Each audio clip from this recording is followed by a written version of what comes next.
تو جناب جبریل کہنے لگے رب فرماتا ہے ابو بکر کو ساتھ لے جانا. ابو بکر صدیق کو ساتھ نکلے. اب ایک شخص تھا عبداللہ بن عریت اس کا نام تھا. جناب صدیق اکبر چونکہ رستہ وہ اختیار کرنا تھا مدینے جانے کے لیے کہ جو عام رستہ نہیں جس سے سب لوگ جاتے تھے اس رستے نہیں جانا تھا. رستے میں آبادیاں تھی، گاؤں تھے، ایسا نہ ہو کہ کفار کو پتہ چل جائے، الگ رستہ اختیار کر. ایک شخص حضرت صدیق اکبر نے کچھ پیسوں پر ساتھ لیا، جو بندہ رستہ ایک الگ رستہ اختیار کرنا تھا تو وہ رستہ بتلائے. اور اعلیٰ حضرت رحمت اللہ نے لکھا ہے کہ جس رستے سے روٹین میں لوگ جاتے ہیں وہ رستہ اختیار نہیں فرمایا. جب نکلے نا گھر سے غار ثور تک، اس وقت اونٹنی پہ نہیں بیٹھے. آپ نے عبداللہ نامی شخص کو کہا کہ تو 3 دن کے بعد یہ اونٹنیاں لے کے غار کی دوسری سائڈ پہ پہنچ جانا. 3 دن کے لیے جب گئے ہیں، رات کو تو پیدل گئے ہیں. نکلے غار ثور کی طرف، نبی پاک ساتھ ہیں، ساری رات کی نیند ہے، حضور کا جسم مبارک نازک ہے. غار ثور تک جاتے ہی تھک گئے رسول پاک علیہ السلام، بظاہر تھک گئے، عمر بھی زیادہ نہیں. ابو بکر صدیق 2-2.5 سال تو چھوٹے ہیں صرف.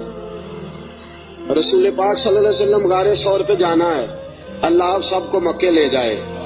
آمین تو کہہ دو.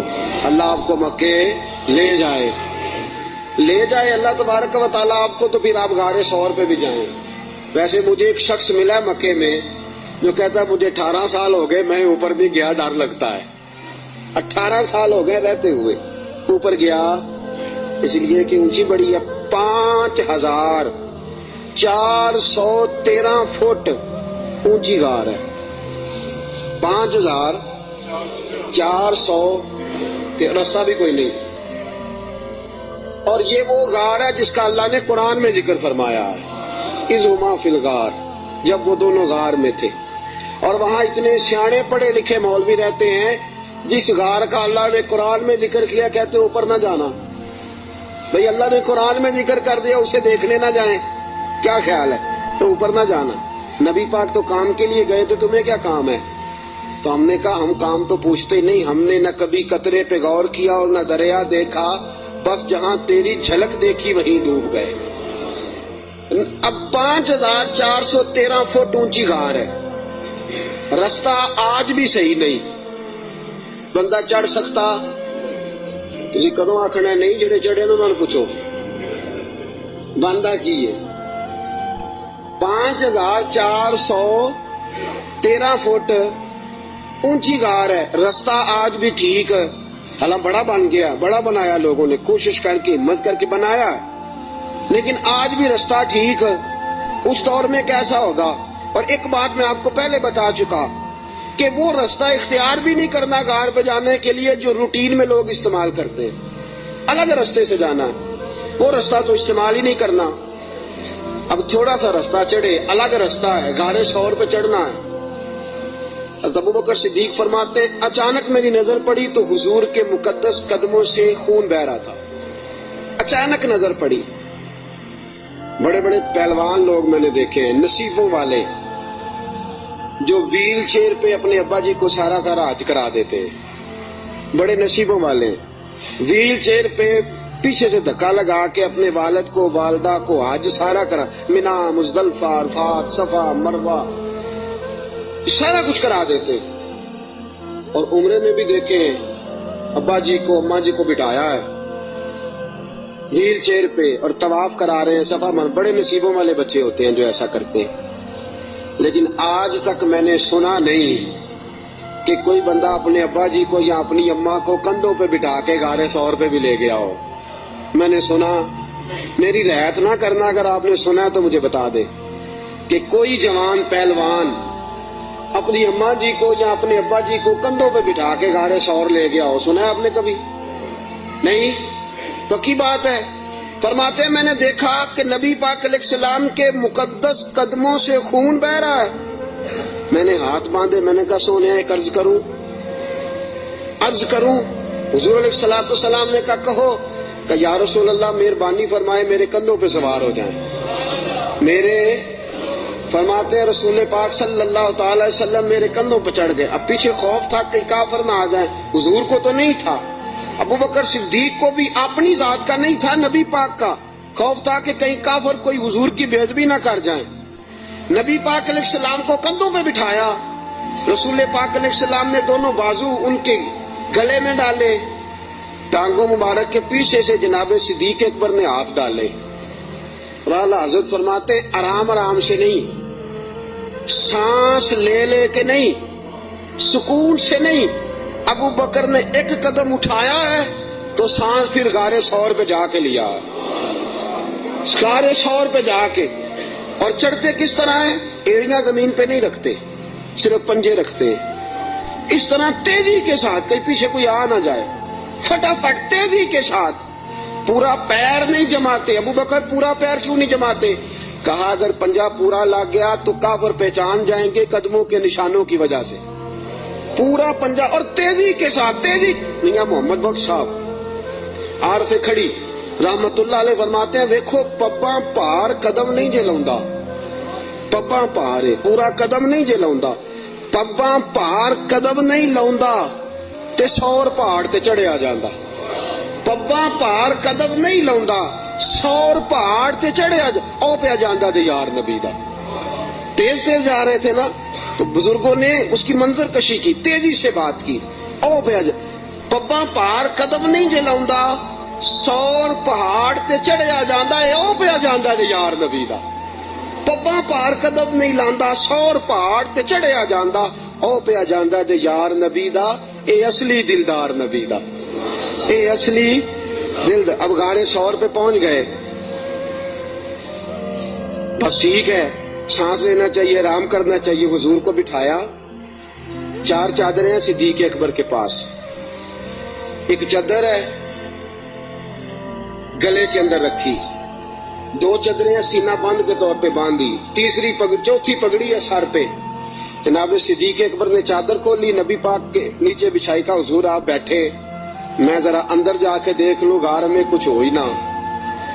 امام فخر الدین رازی فرماتے ہیں غار ثور میں 70 سوراخ تھے. کتنے؟ ماجرا کیا تھا؟ ماجرا یہ تھا کہ جناب عیسیٰ علیہ السلام اپنی امتیوں کو تبلیغ فرما رہے تھے. تو جناب عیسیٰ علیہ السلام نے فرمایا کہ آخری جو پیغمبر آئیں گے بڑی شان والے ہوں گے, بڑی عظمت والے ہوں گے, جو ان کو ایک نظر دیکھ لے گا ایمان کی حالت میں, اللہ اس پر بھی جہنم حرام فرما دے گا.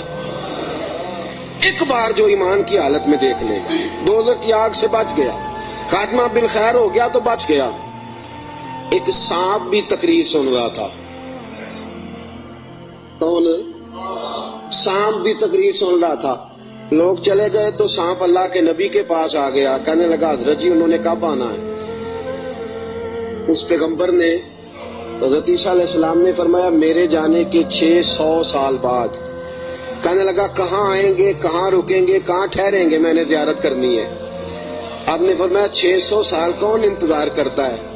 کہا حضور دل میں محبت آ گئی ہے, آپ مجھے بس بتا دیں سونے کا رستہ کون سا ہے, راہ کون سی ہے. انتظار کرنا اور انتظار کے اندر اپنے آپ کو زندہ رکھنا اللہ کے فضل سے یہ میرا کام ہے, آپ مجھے بتائیں. حضرت عیسیٰ علیہ السلام نے فرمایا وہ مکے میں آئیں گے, ہجرت کر کے مدینے جائیں گے.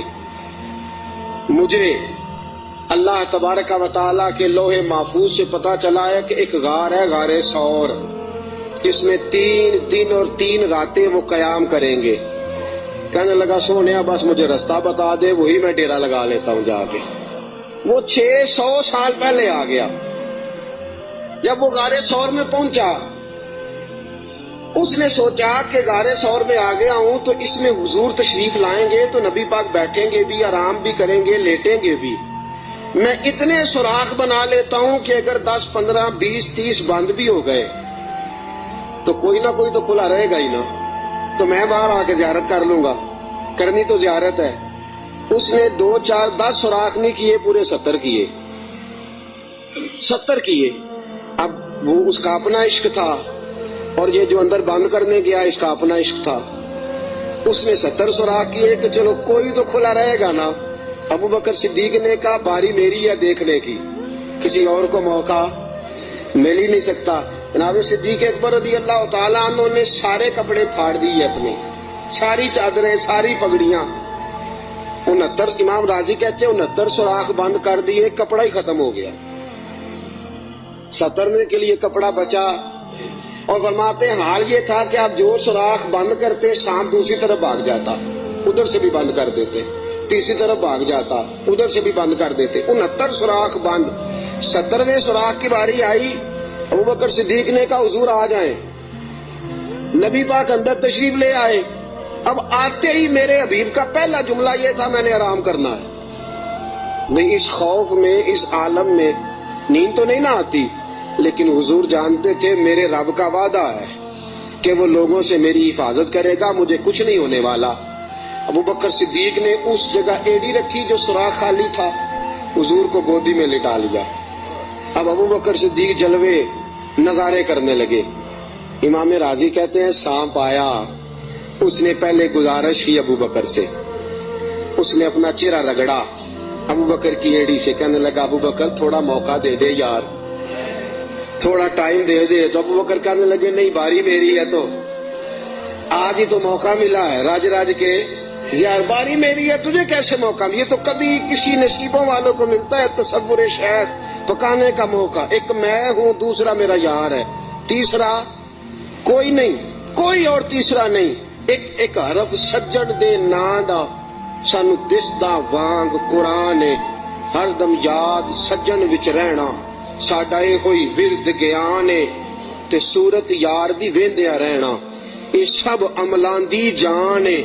سجنا ساڈا دین کی پوچھنا ہے، ساڈا اے ہوئی دین ایمان ہے۔ میری باری ہے، ابوبکر کہتے ہیں میں نہیں آنے دیتا۔ اس نے پہلے گزارش کی ہے، جناب صدیق اکبر کی بے ادبی فرماتے ہیں جب نانا مانے بات تو اس نے 19 ڈنگ مارے۔ کتنے بولیے گا ذرا؟ 19 ڈنگ مارے۔ اللہ نہ کرے، خدا نہ کرے کہ دوران جمعہ کوئی چونٹی آپ کا پیر کاٹ لے، میری تقریر چھوڑ کے سارے آپ کو دیکھنے لگ جائیں گے۔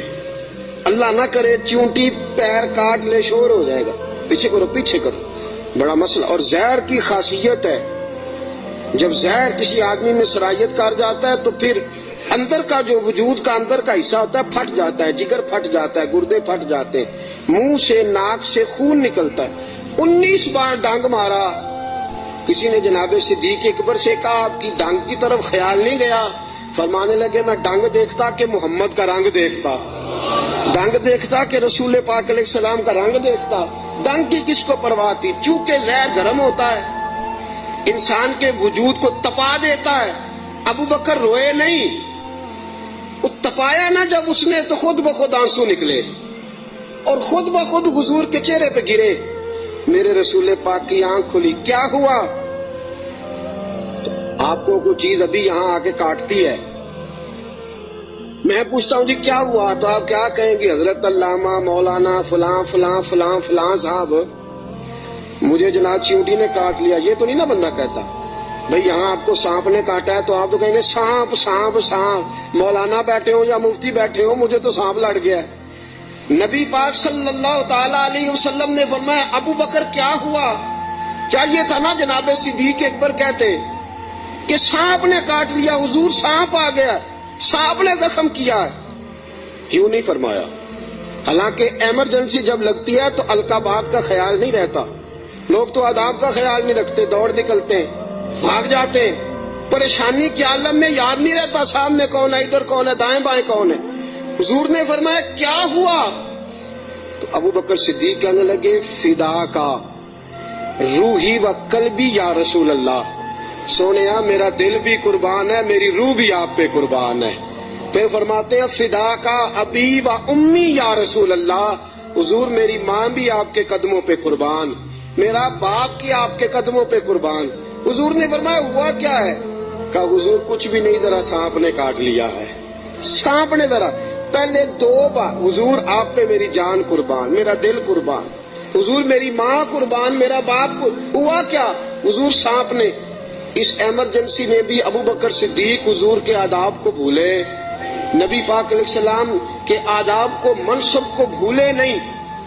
میرے رسول پاک صلی اللہ تعالی علیہ وسلم نے فرمایا ابو بکر ایڑی میرے سامنے تو کرو.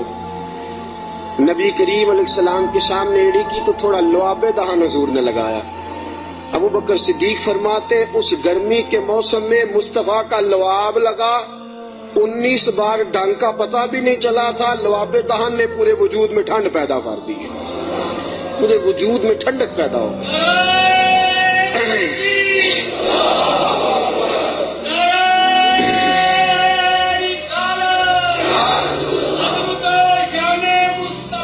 نبی کریم صلی اللہ تعالی علیہ وآلہ وسلم نے فرمایا ابو بکر تیرے کپڑے کدھر ہیں؟ کہا سونیا 3-4 لے کے آیا تھا, سارے ٹکڑے ٹکڑے کر کے میں نے لگا دیے ہیں.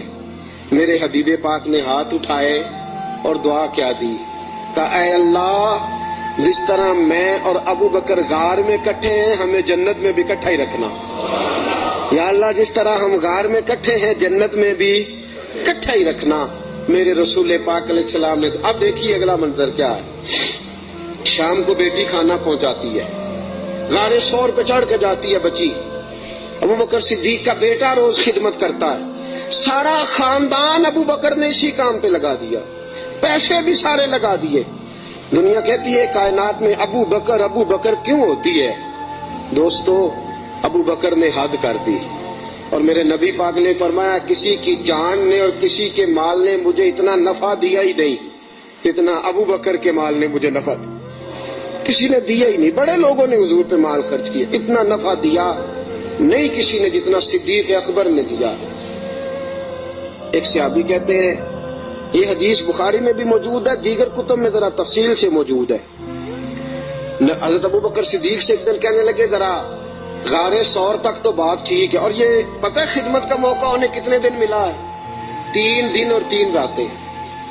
ابو بکر حضور کو کھانا بھی کھلاتے, نبی پاک صلی اللہ تعالی وسلم کے سر مبارک میں تیل بھی لگاتے, رسول پاک علیہ الصلوۃ والسلام کو اپنی گود میں سلاتے بھی. نبی پاک علیہ السلام کا 3 دن اور 3 راتیں.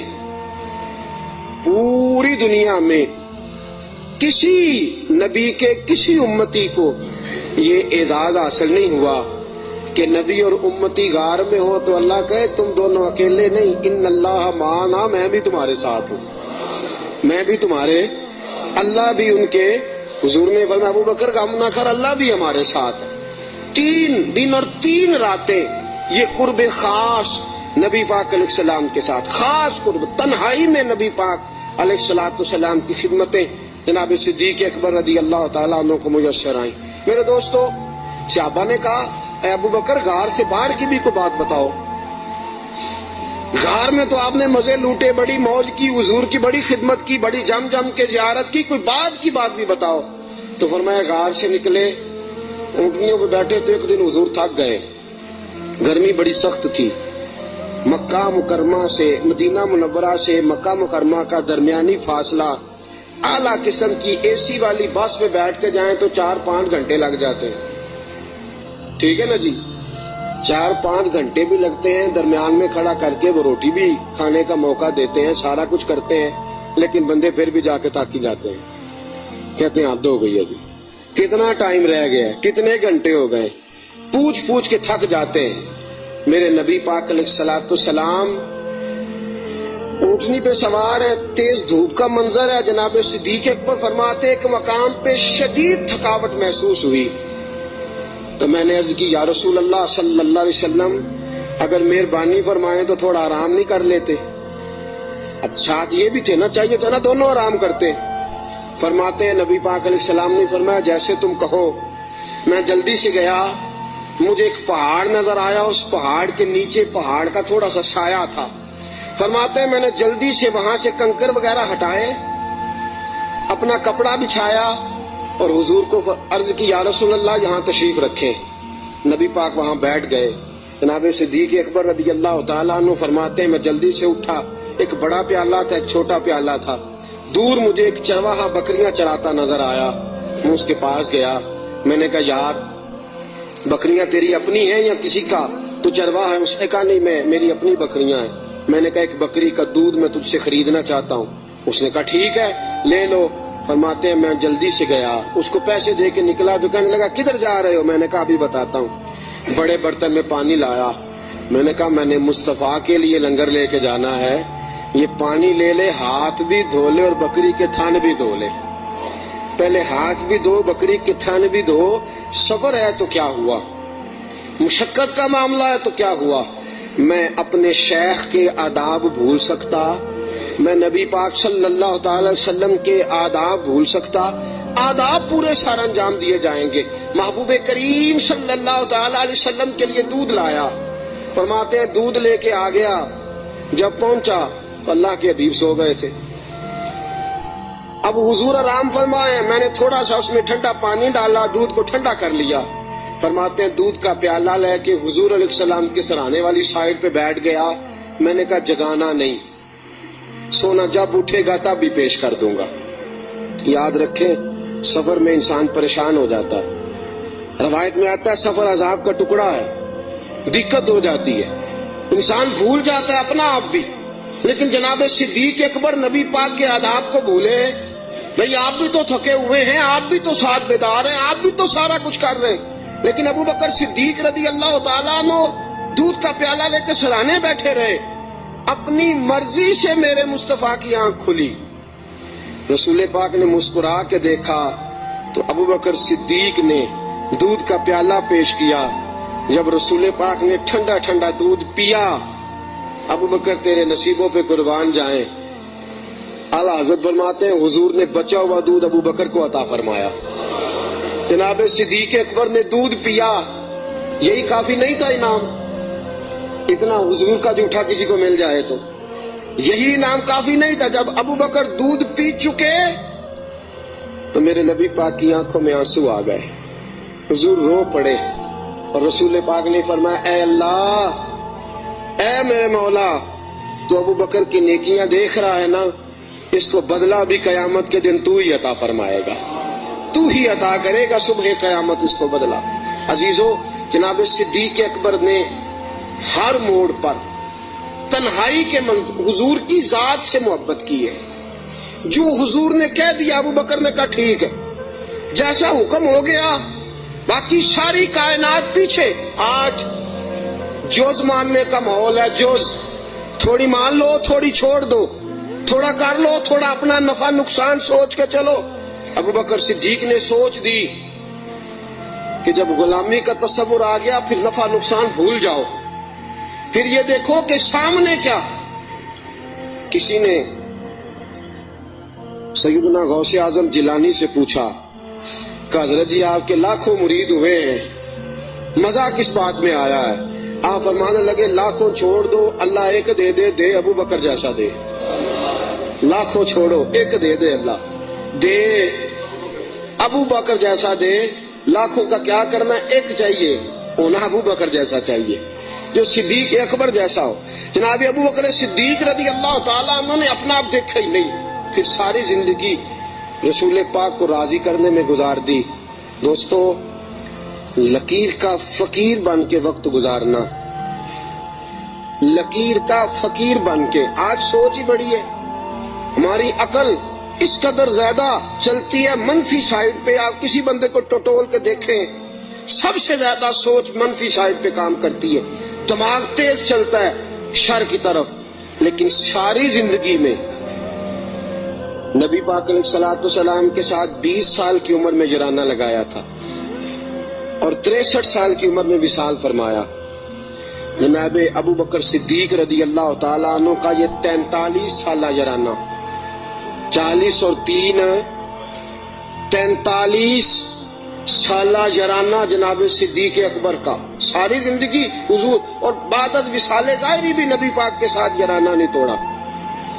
ایک دن حضرت عائشہ صدیقہ سے کہنے لگے حضور کے اور حضرت المستدرک، صحیح مستدرک میں حضرت عبداللہ ابن عمر موجود تھے۔ کسی شخص نے کہا کہ ابو بکر صدیق کا وصال بیماری کی وجہ سے ہوا ہے، جاگیے ذرا میری بات سنیے۔ کسی شخص نے کہا کہ جناب صدیق اکبر کا وصال بیماری کے عالم میں ہوا ہے۔ جناب سیدنا عبداللہ ابن عمر نے جلال فرمایا تمہیں تمہاری ماں روئے، ابو بکر بیمار ہو کے گیا ہے، پر اسے کوئی ظاہری مرض نہیں تھا، وہ نبی پاک کے وصال کو برداشت نہیں کر سکا۔ اسے حضور کی جدائی کا غم تھا، جنہاں دے دل بر جانی بچھڑن کون روے پھر تھوڑا، سب روگاں دا روگ محمد جس دا نام بچھوڑا۔ نبی پاک علیہ السلام کی جدائی کا غم لے کے قبر انور میں حضرت عبداللہ ابن عمر کا فرمان۔ عزیزو، جناب صدیق اکبر نے حضرت عائشہ سے فرمایا، بیٹی وہ چارپائی مل سکتی ہے جس پہ حضور نے وصال فرمایا تھا؟ کہا مل سکتی ہے۔ کہا مجھے بتا سکتی ہو؟ چارپائی آ گئی۔ حضور اس وقت کس سائیڈ پہ لیٹے ہوئے تھے؟ کعبہ جی اس جانب حضور کا رخ تھا کعبے کی طرف، ابو بکر کعبے کی طرف ہو گئے۔ کہا حضور نے آخری موقع پہ کیا استعمال کیا تھا؟ نبی پاک نے مسواک استعمال کی تھی۔ کہا بیٹی مسواک لاؤ۔ کپڑے کس رنگ کے پہنے تھے؟ ابو بکر اس رنگ کے پہنے تھے۔ بیٹی تھی نا جس سیدہ عائشہ، رو پڑی۔ کعبہ جی آپ کیوں ایسے سوالات کرتے ہیں؟ کہا بیٹی زندگی مصطفیٰ کے نام پہ گزار دی ہے، میرا تو اور تعارف ہی کوئی نہیں، نوکر بن کے وقت گزارا، نوکری کی ہے زندگی میں، اور تعارف ہی کوئی نہیں، میں نے تو اور کچھ کمایا ہی نہیں، میں اپنی حیاتی تو قربان جاواں، بس محمد محمد پکیندے گزر گئی، اور تو کچھ کٹھا ہی کوئی نہیں کیا۔ میرے ساتھ جو تاجر تھے انہوں نے جائیدادیں بنائی، اور میرے ساتھ جو کاروبار کرنے والے تھے انہوں نے پیسے بنائے، پر میں اپنی حیاتی تو قربان جاواں، میری تے محمد محمد پکیندے گزر گئی، اور تو کوئی کام کیا ہی نہیں، بس اسی کام میں گزر گئی۔ دل کرتا ہے، میرا دل کرتا ہے کہ مروں بھی اس طرح جس طرح رسول پاک نے وصال فرمایا تھا۔ بیٹی میرا دل کرتا۔ حضرت عائشہ صدیقہ رضی اللہ تعالیٰ عنہا عرض کرتی ہیں کہ آپ اس قسم کی باتیں کیوں؟ کہا بیٹی ایک آخری جواب دے دے، حضور کا وصال ہوا تو دن کون سا تھا؟ حضرت عائشہ صدیقہ فرماتی ابا جی پیر کا دن تھا۔ فرمایا بیٹی پھر تو دعا کر اللہ مجھے منگل نہ دکھائے، دعا کر اللہ مجھے منگل نہ دکھائے یہ وقت۔ دوستو، جناب صدیق اکبر کا وصال ہوا تو علی المرتضیٰ جیسا شیر چارپائی کے سرانے کھڑا ہوا، تو حضرت ابو بکر کی چارپائی کے سرانے کھڑے ہو کے علی المرتضیٰ رو رو کے بحال ہو گئے، اور کہنے لگے لوگ کہتے ہیں ابو بکر چلا گیا ہے، مجھے تو لگتا ہے دنیا سے مصطفیٰ کی تصویر رخصت ہو گئی ہے۔ لوگ کہتے ہیں ابو بکر گیا، اور مجھے لگتا ہے کہ یہ وفاؤں کا جنازہ ہے، یہ آج جو ہم جنازہ پڑھیں گے یہ محبتوں کا جنازہ ہے۔ کائنات میں وفا جس کا نام تھا، اور کائنات میں نوکری کرنے کا جس نے حق ادا کیا، اور کائنات میں جس نے وفائیں رقم کی، حضرت علی المرتضیٰ شیر خدا رضی اللہ تعالی عنہ نے فرمایا مجھے تو لگتا ہے یہ وفاؤں کے پیکر کا جنازہ ہے۔ ابو بکر صدیق کا جنازہ اٹھا، علی المرتضیٰ میرے حبیب پاک علیہ السلام کے روضہ اطہر پہ کھڑے ہو کے کہنے لگے حضور ابو بکر آیا ہے، یا رسول اللہ ابو بکر آیا ہے۔ اس کا دل کرتا ہے کہ آپ کے قدموں میں جگہ ملے۔ جناب علی المرتضیٰ پیغام دیتے، اور میرے حبیب پاک صلی اللہ علیہ وسلم کے روضے کی کھڑکی کھلتی ہے تو حضور نے فرمایا اس نے نوکری بڑی کی ہے، اس کو قریب لاؤ اور اس کو میرے پہلو میں دفن کرو۔ انسان تو انسان رہے، 70,000 فرشتے عصر کے وقت اور 70,000 فرشتے جو فجر کے وقت مجھ پر سلامی دینے آتے ہیں، میں ان کی ڈیوٹی لگاؤں گا۔ ابو بکر پہ بھی سلام پڑھ کے جانا، صدیق کی عظمت کو بھی سلامی دے کے جانا۔ اللہ کی قسم، جو ابو بکر رضی اللہ تعالیٰ عنہ سے معاذ اللہ کسی وجہ سے اختلاف بھی رکھتا ہے نا، میرے حبیب نے کوئی رنگ ہی ایسا بنا دیا ہے۔ ابو بکر سے معاذ اللہ استغفر اللہ کسی وجہ سے اختلاف بھی رکھتا ہے نا، جب میرے مصطفیٰ کے مواجہ شریف کے سامنے کھڑا ہو کے ہاتھ باندھ کے سر جھکاتا ہے اور حضور پہ سلام پڑھتا ہے، تو قسم اللہ کی ابو بکر کی بارگاہ میں خود بخود ہی سر جھک جاتا، خود بخود سر جھک جاتا۔ قیامت تک لوگ سلامیاں دے رہے ہیں۔ ایک کی کام سیکھا ابو بکر نے، انہوں نے کہا میں نے کل مانا، کل، میں نے جز کی بات نہیں کی، تھوڑا سا مان کے میں نے چھوڑ نہیں دیا، میں نے کل مانا ہے۔ مکے کی گھاٹیاں تھی پھر بھی میں نے کل ہی مانا، غار ثور کی راتیں تھیں تو میں نے کل مانا، اور غار ثور سے نکلے تو لوگوں میں نے کل ہی مانا۔ مصطفیٰ نے کہہ دیا تو میں بھاگ گیا، اور فرمایا قبر کی دیواروں تک میں نے کل مانا ہے، اور میرے کل ماننے کی منظوری اس دن ہوئی ہے جس دن نبی نے گنبد کا سایہ عطا کر دیا، یہ منظوری ہو گئی۔ تو ساتھیوں یاد رکھنا، کل مانو، جز جز ماننے چھوڑ دو۔ دو گھروں کے مہمان بنو گے کہیں بھوکے نہ رہ جانا، اور دو کشتیوں کے سوار بنو گے تو کہیں ڈوب نہ جانا، آدھے تیتر آدھے بٹیر بن کے وقت گزارو گے تو الجھ جاؤ گے۔ کلمہ پڑھا ہے تو اب کل مانو، کل مان کے چلو، صحیح مان کے چلو، نوکری کرو تو جم کے کرو۔ کل ماننے میں جو مزہ آتا ہے وہ جز ماننے میں نہیں آتا۔ کل مان کے زندگی گزارو، پھر دیکھو کیسی محبتوں سے گزرتی ہے اور کیسی عقیدتوں میں گزرتی ہے۔ ہمیشہ مدحت خیر الانام میں گزرے، دعا ہے یہ عمر درود و سلام میں گزرے۔ وآخر دعوانا